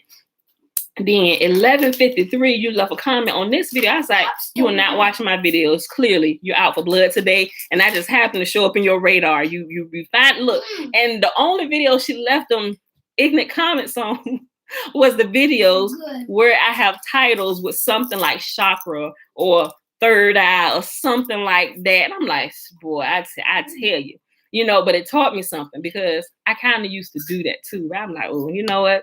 I'm just getting some of the same dumb stuff I used to do. So I stopped doing that a while ago. But I ain't go in too bad at her, because I'm like, okay, yeah, she really still steeped in the church. Okay, you know what? I'm a charge it to her head and not to her heart, because I know she ain't going through watching the video, actually seeing what I'm saying. But yeah, some of the video, and I don't even delete the comments. If somebody sees a comment and later it's deleted, now if somebody is fighting and they're disrespecting, or they like calling each other names, I may delete that whole thread. But that hasn't happened in a while, right? But most of the comments, I haven't deleted a comment in I don't know how long, right? And some of them I don't even see till late, but they'll stay there. So if y'all see something, and it's going 9 times out of 10, either the person who posted it deleted it themselves, or if somebody else thought it was inappropriate, somebody else is going to report it and delete it. But also I noticed some of the titles where maybe sex is in the title, you got people that got YouTube porno channels, and they doing the same thing. They're typing in like sex or something in the YouTube search engine, and videos will pop up that have that, maybe that in their title. And what they do, they'll start going through and they'll start leaving little links. I know now what them links look like, and I don't click on them, and I just immediately report it. But I still get the notifications, and it's like a preview with the notifications that'll show you the link that was posted. And when I click on it, somebody that watched me has already reported. So thank you, all of y'all who report those disgusting links that people leave, so by the time I get to them and I send, because I'll see everything that's posted, but when I go there, I know either somebody else is already taking care of it, or somebody's reported something, or somebody just delete their own comments. So for all of you that reported some of them disgusting links that people are leaving with porn stuff, thank you for reporting it, because they will automatically do it. But I will get every notification of everything that's ever posted on videos, whatever, to my channel. So back to this. I'll read this again. The Hindu, the Buddhist, and they doing a whole reincarnation and karma and stuff. And some of it can get really ridiculous when they get into some of the reincarnation things. I'm just like, this is wild. They really lack understanding of some of this stuff, right? And he says the objective is to escape the wheel of life and reach nirvana, and he has in bold print, oblivion, right? And then as kind of like a little a shot at them, he said the lake of fire will do exactly what they all hope for. Okay, so the next one, the Nicolaitans are cruel leaders, savage wolves, and you can find it in Acts chapter 20. Therefore, take heed to yourselves and to all the flock among which the set-apart spirit has made you overseers, to shepherd the assembly of Yahuwah, which he has purchased with his own blood. But we ain't gonna get into all this today, right? But we know there's a bit of leaven added to this. For I know this, that after my departure, savage wolves shall come in among you, not sparing the flock. Also, from among yourselves, men shall arise, speaking distorted teachings, to draw away the taught ones after themselves. Nicolaitans are very concerned about control, and once they have power, they seek to keep it. And we can see a lot of that, right? It's all kind of different teachings springing up now, and it's just like, look, I was like, listen, we got to find our balance. Like every so often, I'm like, wait a minute. Okay, what I know is, Father, that you are one, right? You exist. You said there is no one other than you, right? And you are our Savior. You are our Redeemer. You and you alone, right? At times, I literally have to go back, all this stuff that I have to walk back through it and have to reground myself, especially if somebody comes with some teaching that is really, and it kind of makes me like, wait a minute, that sounds kind of, because I can name a couple people, and they're guys. When I tell you, they are really, really convinced. I'm like, oh, I'm not even gonna mention their names because I know something is off, right? And it's just like, oh, I won't mention the name, but I'll kind of tell you. And it's like, that's why I had to find myself. I was like, wait a minute, that almost kind of, but I know something is immediate, like, nope, stop it. And I'm like, wait, okay. And I got a Father, you are one. You are my Redeemer. You are the Savior, the God that Abraham, Isaac, and Jacob worship, right? The God that Elijah spoke to, all the problems. Like, I literally walk myself through this just to make sure I'm grounded, make sure people's smooth words don't trip you up. Like, you really have to do that from time to time, right? And it's like, wait a minute, because there's somebody, they get smoother and smoother, right? And it's like, for those that are waking up, it's like, anything that they can do to reel you back into their control and their bondage, they are doing it, and they are doing it nonstop, right? Because once you fully awaken, it's like we become, I want to make sure I say this the right way. Not that we become violent, but we are,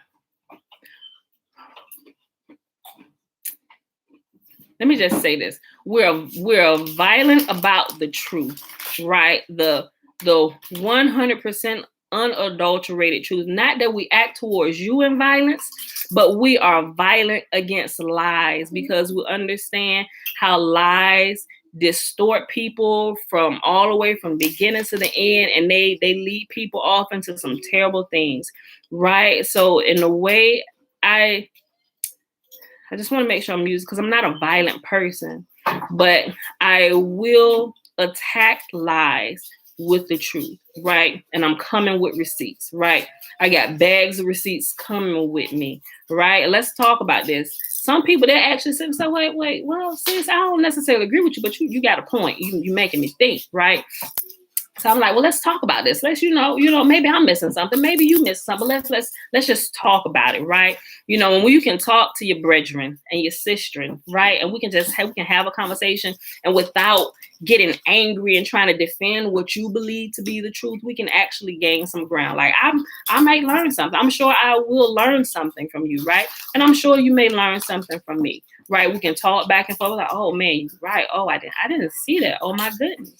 Oh snap, but people that are like, no, you going to hell, and I ain't listen, I ain't gonna watch the video because I'm like, yeah, I don't deal with people. Not that I don't deal with you, but right now I see that even though, like, you gotta, not that you have to calm down, but there has to be, I think the word, there has to be a maturing that has to happen inside of you as you gain the truth.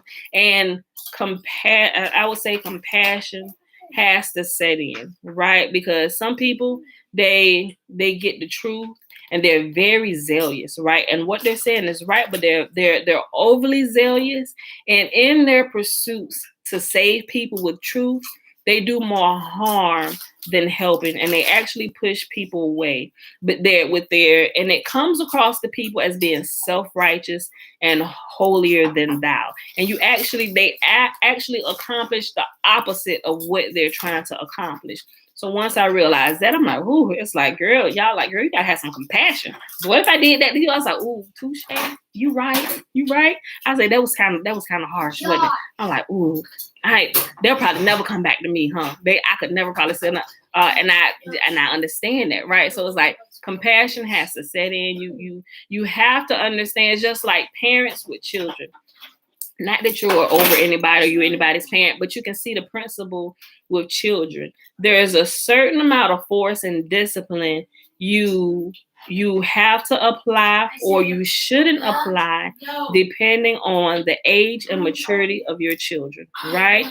And good parents would know that. You can't discipline a 1-year-old like you would discipline your 17-year-old, right? Because your 1-year-old is still learning. They're kind of learning the ropes of life. They just thrown out here into earth, and they just look into earth, and they trying to figure out what's what. To where you've been here 17 years, my G, right? You knew better than that, right? So it's the same thing. When you encounter different people, as you mature, you will actually begin to identify who's mature and who's not, how much pressure to apply, how much pressure not to apply, how sweet to talk, how stern to talk, right? When to dole out punishment, when not to dole out punishment, right? You got it's upside down, Pooh. Remember, you can look at the side and tell which side you need to put that on. That smooth side is not going to catch the opener, but the other side is designed just for that, right? Catch it at the other side. So it's just a part of growing and understanding and knowing who your audience is, right? All right, y'all. So let me go ahead and I'm gonna pause right here because I'm just kind of rambling on. I did a lot of rambling today. I really did. At least I think I did. Let me pause right here. Pause right here. With the Nicolaitans are very concerned about control, and once they have power, they seek to keep it. All right. So we'll pause right here. All right. So. See, you did it! Mom!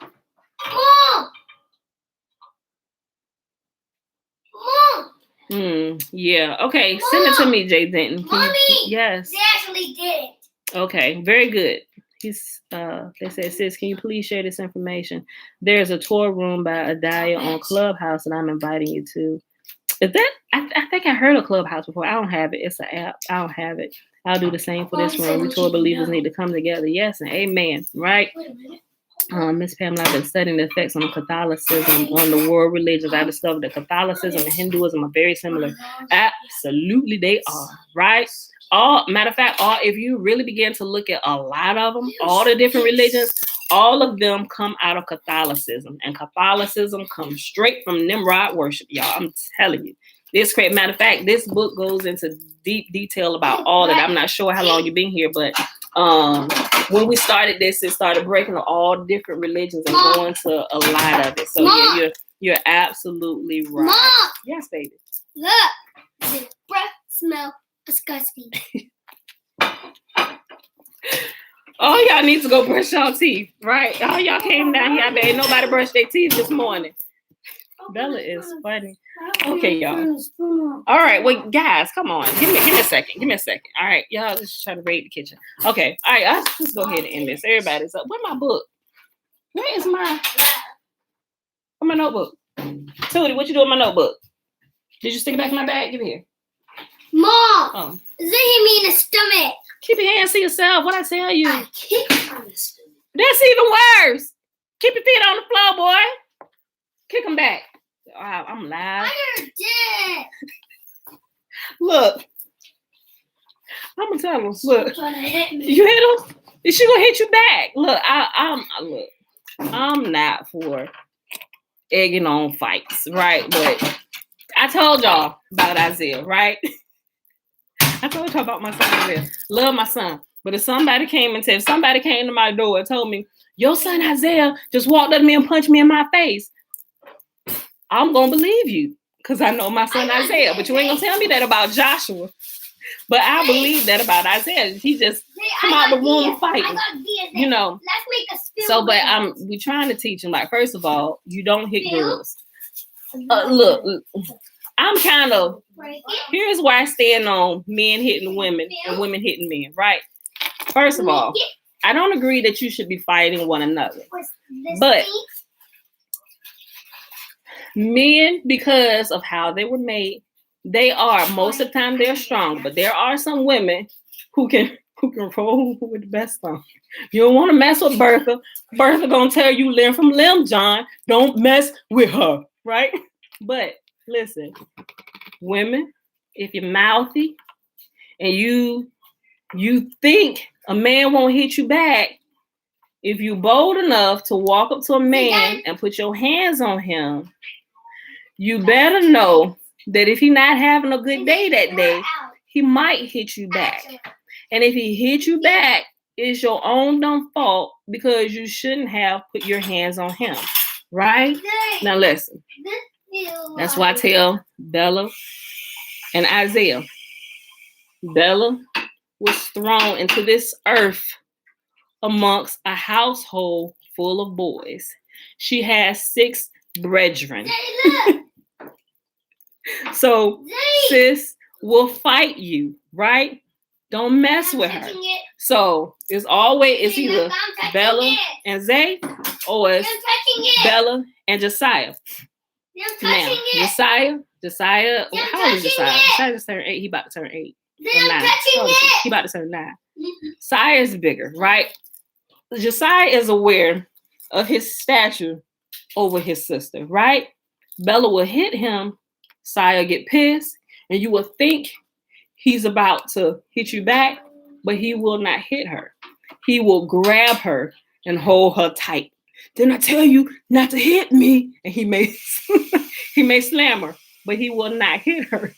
He'll toss her. He'll push her out the room. He'll lock the door. Now I'm sitting here scratching my head. I'm like, sis, where you get all this craziness from? Because I don't act like that.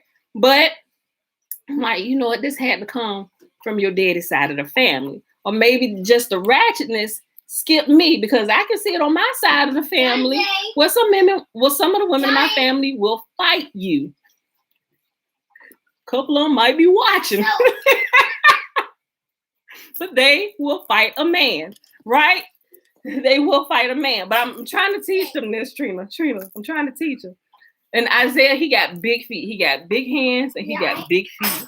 And Bella don't care. If she think you are intruding upon her, if she think you have done her wrong, she will just fly off and will hit you. But then she gonna take off running because she know that if it's Isaiah, he's gonna come after her. Josh, she won't really mess with Josh. She won't really mess with Josh. She'll just mouth back and forth with Josh. Josh wouldn't hit it either. Jeremiah, he's just gonna get out here, little girl. Just toss her out the room and lock the door, and she'll stand there, let me in, and be back. Guys, when I be telling you, When I tell you it be wild kingdom around here, sometimes it is wild kingdom around here, right? And sometimes I just let them have at it. Like if dad is not here and I'm trying to get some stuff done, I've learned how to tune it out. As long as I don't hear blood curdling screams or something like that, okay, y'all work that out. Work it out amongst yourselves, right? I'm trying to get this done. Y'all just don't break my stuff. Get out of there. Go inside and back. I don't care. You better not kill one another, right? I'm just like, work it out amongst yourselves, right? But sometimes I do have to referee.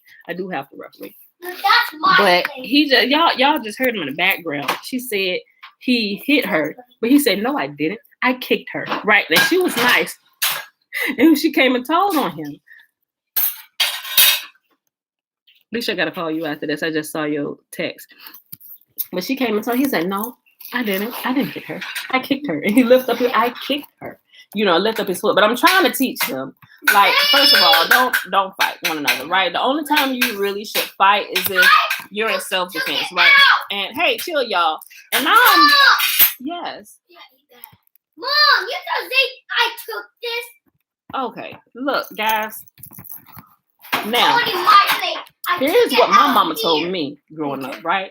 She'll tell you the same thing. You don't go hit a man if you don't want to get hit back, right? Because not all men gonna contain themselves and not hit you back, because some men will. If you piss them off on a good day, even the most controlled man might might black out for a second, might slap the piss out of you or something, right? Look, don't do it if you don't be right. Golden rule. Do unto others as you would have them do unto you if you expect to get hit back. Like if you want to fight that day, then go ahead. Just get ready, right? And I hope you learn your lesson today. But I'm not in the habit of I don't condone men hitting women, and I don't condone men hitting women. I don't condone women hitting men. Now, if it's self-defense, okay, that's something different. But when it comes to self-defense, I'm apt to take, and I'm glad I never had to use it, I'm apt to take the information that my mama gave me. Now, if it's self-defense, she said, if you're fighting a man, she said, don't try and fight him with your hands. She said, you pick up the closest thing you can find, you lay his tail out, right? But that's not going looking for a fight. That's like self-defense. Thank y'all I never have to use it, right? But nowadays, you're not going to get in my space close enough. Well, first of all, my husband around, it ain't going down, right? They're protecting my boys around, it ain't going down. Especially my it ain't nothing happening over here. I'm just going to ignore you and go about my way. But if I'm by myself, or if I'm with myself and I have my smaller children with me that I would have to defend, and if my older sons, like my son's about taller than my husband, like our oldest son is taller than my husband, and he's built bigger than my husband. Jeremiah and James, they're kind of like same height, same build. James, probably my husband, just a little bit bigger than Jeremiah. But Jeremiah, don't mess with that boy. Like his hands, and he like the box. I'm not just don't mess with him. He's a real gentle person, and I ain't gonna say it take a lot to piss him off, because I say he's gotten better about controlling his strength and his anger, right? But don't get on his bad side. But if it's just me and it's my smaller children, you best believe sis ain't rolling out the house without morning glory. Yes, morning glory. Ask me what morning glory is and why I name her that. Because if I have to pull out morning glory, when you wake up, you're going to find yourself in glory. When you wake up in the morning, you're going to find yourself in glory. So you don't approach me, right? We're going, if I see trouble coming, I learn how to look ahead. I learn how to assess the situation. No, I ain't looking for no fight. We trying to get out of here safe and sound. We all trying to get back home safe today. So if I have an inkling that something is wrong, we're not going to go in that direction. If I feel like something about to pop off, come on, everybody grab your stuff. Let's go. Because I don't want to have to be responsible for letting somebody out. I'm take my children. We all going to live another day. Or we're going to stay out of jail another day. Let's go. We try to circumvent situations. I'm not one of the ones like, oh, I wish a nigga would today. That's not me. I'm going to get myself out of there so I don't have to use it, right? So, but if trouble follows me, but I know when I keep Yahuwah's commands, that's a promise, right? He keeps those who keeps his commands. But I know the day and the era where we're living, so I don't walk out of my house unarmed. There are some believers that Don't believe in that. I ain't the one. I'm military. Don't try and roll up on us. Don't come to our house. You can be in for a very rude awakening. You think we good Christian people. First of all, we ain't Christians. Second of all, we is good. And you can be good as you treat each other with mutual respect, but don't come crossing the line over here, right? You're going to see a side of us you wish you had not awakened. But a lot of times we don't even have to show that because Yahuwah keeps us. And he keeps those type of situations away from us, especially if we can sense it. And it's like different things that'll kick in that'll keep you safe. Even dreams sometime, right? Don't go here today. Or you get the inkling, do not turn it, go. And you will soon find out why Yahuwah had you avoid places. So it really, in today's world, it really becomes, I think it's really important that we learn how to hear, not just hear, but obey, like Yahuwah's voice. Hey, chill, sis. When we can hear Yahuwah's voice, the more we practice being obedient to it, you will realize when you need it, just like in a nick of time or emergency situations, you will be able to hear it. You'll be able to hear his voice and split situations where, oh my gosh, and so Yahuwah give you enough time to train, hear his voice, and he'll tell you different things and follow. Well, how come they can do it and I can't? I'm trying to tell you, Yahuwah's trying to teach you something. He's trying to teach you how to hear his voice, teach you how to follow his instruction. Not what he teaching everybody else, right? Because I'm telling you, I got so many stories about that. Even with that little simple story that I shared with y'all a few months ago, how I tell you that Yahuwah, he's so cool that he'll even tell you when your own family plotting on you. And I shared that story about when my husband and my son, my husband and my oldest son Elijah, before Elijah moved out, they had a bet on me that when they came in the house, it wasn't anything vicious, but I spend a lot of time in the bathroom because that's my fireplace. Take a bath, read the Bible, book, music, candles, whatever. That's my woosah space, right? Excuse me. And we had just had Elijah and Jeremiah at the time. But even during these small times, with these little small things, the voice of Yahuwah got stronger and it got clearer because I obeyed his last voice. So just real short, I'll share with you again because it's Sunday, right? Most of everybody home. Okay, you got some time. You got to go on, get out here, go to work, do what you got to do. Look, so this particular day, James had took the boys. He took Elijah and Jeremiah out. They just had their little men's day, right? And so I was at home. I was cleaning, and I had just got done cooking everything. The house was clean. I'm about to go sit in the tub. And I think they had went to the movies too. But they had gotten back home earlier than what I thought they was going to get back. So when I was about to go take my bath, I had already started running the bath water. Right. And so I was about to go in there. And as I was walking, look, and I explained it the last video. So I forget which video I told you the whole story. But when we were staying in a little 2-bedroom apartment at the time. So when you come into our apartment, when you open the front door, you can look straight down the hall and see the bathroom. We only had one bathroom at the time, right? So you can see right into the bathroom. So as I was coming out of the kitchen into the bedroom, I had already started the water running. So I had my little everything. I was going to sit in the tub, rebook, whatever, right? I was going to be in there for a minute.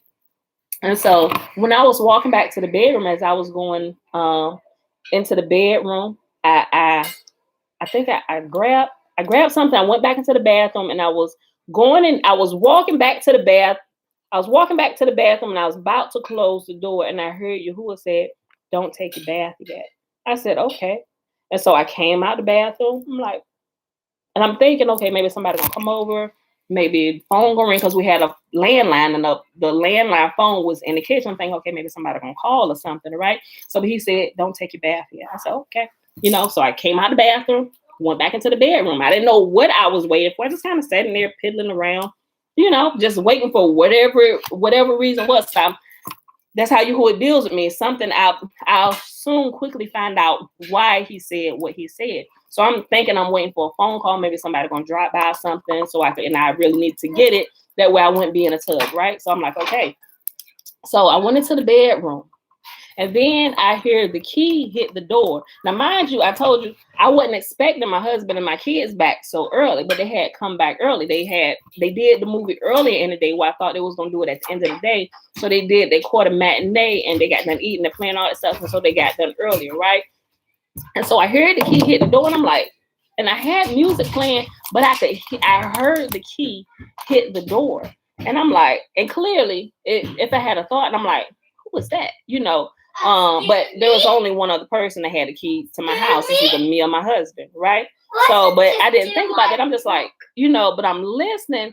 And although I knew it should have only been my husband, I wasn't sure because I wasn't expecting them back home so early. So I kind of just poked my head around from the door, because also our bedroom, okay, so you come in the front door, there's the bathroom, but also beside our bathroom, our bedroom, my husband, my bedroom was like right there.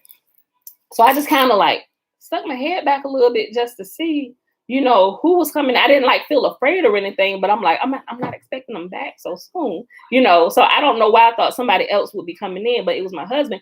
But what happened was, as I'm standing back, like kind of peeping my head around the corner to see who it is, I see them. The door is opening, it unlocked door, but it's opening slow. And that really kind of threw. I'm like, why is the door opening slow? So I'm like, okay, who is this? Right. So the door's opening slow. As I'm standing over here, looking back, peeping around the corner, the front door is opening slow, like slowly opening it, like somebody like trying to. They doing just like that. And that threw me off. I couldn't understand why my door was opening so slow. But it was my husband. It was my husband and our two boys at the time, Elijah and Jeremiah. And James' head was at the top. Elijah's head was right under James. And they both, like this James' head, this Elijah's head, they both peeking in. They're pushing the door open slowly. And I'm standing back down the hallway looking like this. They pushing the door open slowly. And they doing like this. And when I realized it was them, I'm like, and they like, oh man, they did like this. I'm like, what is y'all doing? And they just started laughing. And Elijah was like, I told you. He's like, oh man. He's like, give me my money. Give me mine. I told you. I'm like, told you what? What are y'all doing? He said, Dad bet that when we come in the house, you was gonna be in the bathroom again. I had faith in you, Mom. I didn't think you was. So give me my money, Daddy. He was like, oh, this one time you not in the bathroom. And I'm like, yeah, you freaking rock. And I was like, that's why you told me not to go take a bath here. Although he didn't tell me, he's like, look, your husband and your son plotting on you. They got a bet going on. He didn't tell me all that, right? He's just like, look, don't go in the bathroom yet, right? I'm like, you know what?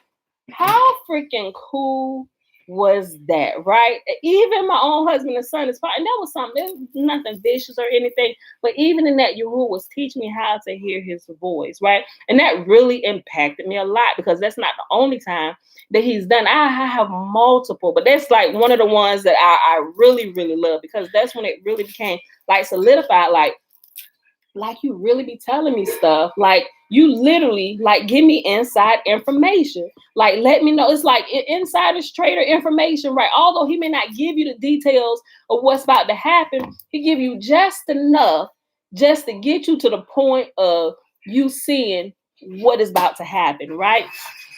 And kind of keep you ahead of the shenanigans. I'm like, you know what, Father, you freaking rock. Like, you my deuce. Like, I'm like, oh. And it's like, man, can't nobody tell me nothing. Right? He didn't help me develop listening and hearing his voice, and it saved our butts in business and everything, right? We didn't got business dealings where you wouldn't like exactly detail not exactly detail. I kind of seen the gist of it, but when it's me and my husband together, I got to pass that information to my husband. And since he's the face of our company, he's actually out there. He has to actually put it into practice. And one time he did. I'm like, babe, listen, and it cost us. It cost us dearly. We lost one of the biggest contracts we had, right? And that year, this was the early 2000s. This one contractor, we were the contractor, one of our biggest clients, we was easily netting from them $300,000 a year. We lost them because we didn't. I'm not gonna say my husband. I'm gonna just say we. Right? We did not follow Yahuwah's instruction, and we struggled. I ain't gonna say we struggled. Yahuwah still took care of us, but that was a lesson well learned. It was a lesson well learned, because that company, although it wasn't our only client, that was our biggest paying client, right? And the biggest paying client, who was easy to work with. And if ever we were running short on payroll, they would advance us some of our contract money. We never had a problem. But during this time of growth and dealing with money, who was teaching us about money and how not to be running after money, because people can be, if they don't get this part taken care of in their life, they should not lead a congregation, a church, or anything, because if you don't get this money thing under control, you will have a purchase price, right? So we've dealt with a lot of money in our younger years. So people say like 10,000, 20,000. That's like, okay, what is that? Our payroll is more than that every 2 weeks. That's like nothing to us. But we had to grow in stages, and we began to handle big amounts of money to where different things, it's like you can't be bribed, right? So there's something, if people don't get that money thing under control, you can be easily bribed. Somebody just got to offer you the right amount of money, and then you can begin compromising, right? You have to really, really be careful about things like that. So he taught us how to hear his voice, even in things like that, and dealing with our business, because this is our business. This is how we take care of our family. We have a freaking huge family. Nobody's going to pay us enough working a job to where we can take care of our household and the things we need to do, right? Now that's like really truly living by faith, because it's not a steady job. We have to work. We have to make sure we're doing stuff. Okay, this contract, make your paperwork, babe. This, you got to do your part out there. I got to do my part in here. Like you literally have to work together, because if we don't work, our people don't work. They don't eat, right? And it's gotten even a little more hard since the pandemic, and all the things have slowed down. And it's like, Father, our trust is in you. We just kind of go through these things and, just kind of tighten up stuff. And, so we learn how to hear his voice. And when you learn how to hear his voice with smaller things that he's dealing with you with, when you have bigger things where you really need to hear from him, it's not so hard to hear. But if you're in a habit of ignoring his voice when things are small, even if like, look, don't go take a bath, don't go get in the tub yet, right? If I had to just go get in the tub, like all of these lessons I could have been missing, and I would have never known. So what if I had a one and got in the bath? What if I had not listened to y'all and had one and sat in the tub? They would have came in. Oh, I told you always in the bath. I was like, with y'all. I would have probably did something like that. I would have completely missed the lesson that Yahuwah wanted to teach me, and I would have never known that there was a lesson there for me to learn. Like it would just kind of come around again to where Yahuwah trying to teach me again. So I realized how important listening to that small voice and small lessons can be, even when the lesson comes from my children, even my 4-year-old child, right? And sometimes, look, but sometimes kids say the darndest things, like, you know what? That Father, that wasn't her that said that. You said that. I'm listening. I'm listening. I'm so sorry. She is absolutely right. Or he is absolutely right. And you when you have those moments with your children, you know that those are those moments. And that was Yah speaking directly to you, you rebellious parents, right? So when we go through those things, we learn it really take those times seriously, right? Because those little small things are gonna be really beneficial to you as you grow, right? You may not be able to see it right now. Why it's so important to listen and obey, or hear and obey over here when things are just smooth, small, ain't nothing. But if you learn how to do it here, and you take along those teachings and those principles with you, you'll be able to stand strong when it gets here, and your faith won't be shaken when things seem or look tough, right? Y'all got me. He always had me, right? It may look like this, but I'm not wavering. My faith is not shaken, right? Because he's always proven himself to come rescue me. He's always proven himself to come deliver me, right? At any given time, right? So some lessons we had to learn the hard way. Sheesh. If I had to do it all over again, I absolutely would. I wouldn't change a thing. I wouldn't change a thing, because it helped me. I wouldn't change a thing because I'm teachable and I learn from my lessons. That's why I say that, right? I ain't like Keisha. Keisha be getting stoned, and I don't like to get stoned, right? I like to learn from my mistakes, and I like to learn from your mistakes to help me not to make that same mistake, right? So that being said, y'all, all right, let's go ahead and end this video. We literally like 2 minutes away from the 2-hour mark. Y'all, it's Sunday. I hope y'all enjoyed it. I know I rambled on a lot today. But it is Sunday, August the 8th, 2021, day 227 of year 3 of reading through the books of the law and the prophets and of the 3-year consecutive day count, day 896. Guys, we read Ezekiel 7, 8, and 9. We read Fossilized Customs, page 292, all the way. And I put it, I think it was 295. Let me just put, actually, I think it's 295. Let me just put 293. She moved my book again. I don't know what she did with it. I'm going to check it. But if that's wrong, I'll fix it in the description box. But anyway, y'all, let's go ahead and do the blessing. Let's go ahead and do the blessing. Remember, the blessing is found in Numbers chapter 6, verses 22 through 27. Remember, the first 21 verses is a Nazirite vow.